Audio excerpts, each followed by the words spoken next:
Welcome back to Good Day Columbia. You stuck in a rut maybe at the gym, or maybe you need something a little different to challenge you this week? Well, how about starting off your week by throwing yourself a little bit of a curveball to improve your health? It is Monday. Of course, that means get fit, stay fit. Our health correspondent, Duffell-Seguin, is here from New Life Fitness to serve up some high-intensity training that will probably wake you up a little bit and maybe get you to break through some barriers. You're talking about high-intensity interval training.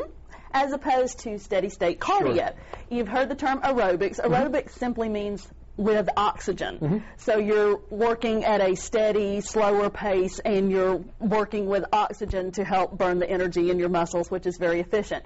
The high-intensity interval training works on an anaerobic, which simply means without oxygen, and you burn through it really quickly. It's a very inefficient form of exercise, meaning that you reach exhaustion and the lactic acid and anaerobic threshold very quickly. Think sprint versus 10K. You can't sprint very far, but you burn a whole lot of energy doing that. Okay. Well, when would you want to kind of throw this into a workout? It's not something you want to do all the time, of course. Not every day, because it is very tough on the body. However, the benefits are tremendous.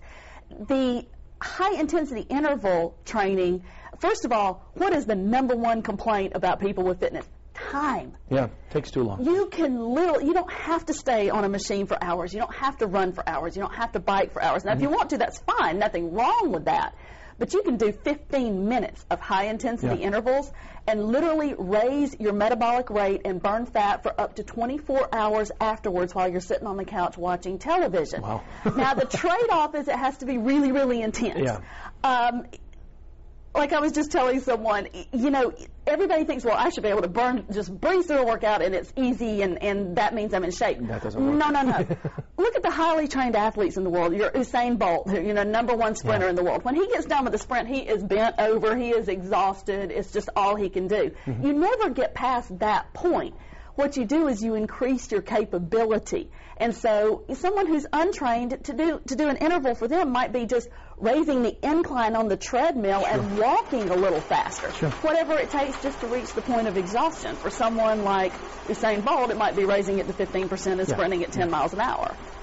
Yeah, it's hard to do. It is, a lot of people, I think we've discussed this in the past, that folks at the gym get scared of certain things.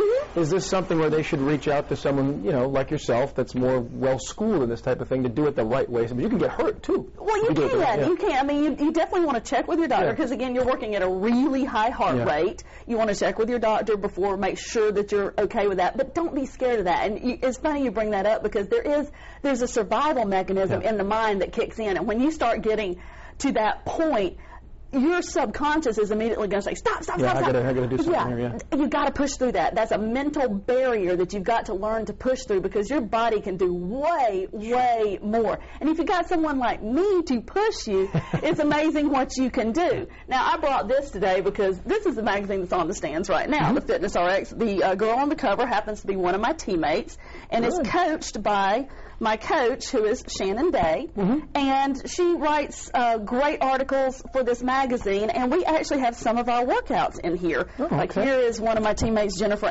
Andrews, who is demonstrating some of the cardio programs that we do. You can also, you don't even have to have a machine. You can get up in front of your television right now, start doing jump squats, plyometrics, things like that. Do 10 or 15 until you just can't jump anymore. Rest for 30, 45 seconds. Do it again. About a minimum of 8 intervals. You want to do 8 intervals, and then at first you might have to take longer rest periods, so it might take you 25 minutes to get through those 8 intervals. Later on, when you don't have to rest but say 10 to 20 seconds, you can bust through it in 10 to 15 minutes, and then don't tell me you don't have enough time. But you only want to do that about 3 times a week, but that's the beauty of it. You get the benefits of muscle building versus muscle wasting exercise, because like for example, a marathon's an extreme example, but it's been shown that people actually can burn up to 7% of their muscle mass. Whereas with resistance training, which is kind of like the intervals are resistance because it's explosive, you're burning fat, and you burn it for hours and hours and hours afterwards, and you're building muscle, which raises your metabolic rate, and for every pound of muscle you put on, you can burn an additional 50 calories a day or so. Making your body into a furnace. Exactly. So the trade-off is you have to work really, really, really hard. I mean, to literally your threshold of what you can do for those 15, 20, 30 minutes, you know, depending on how highly trained you are, but the benefits are just tremendous, and that's how we get ready. We as in the competitors. I mean, I'm getting ready to compete in national competition in May. That's what we do. Another interesting thing you can do with the treadmill, is you can slow it down to about 2 miles an hour, grab onto it, and do walking lunges. Lunge on that treadmill. Just something a little different. Yeah, so if you've got problems running, slow it down, do walking lunges for about 2 minutes, and tell me how that works. It'll get your attention. Yeah. It'll get your attention. Well, excellent. We will post this segment on our website, MidlandsConnect.com, later today. And any information on your blog this week that you absolutely, okay. Which is my blog's defiant-health.com. And, of course, you can find more information on the workouts in it with Team Bombshell, which is bombshellfitness.com. Oh, good. We always have a link to Christy's blog as well on our website. So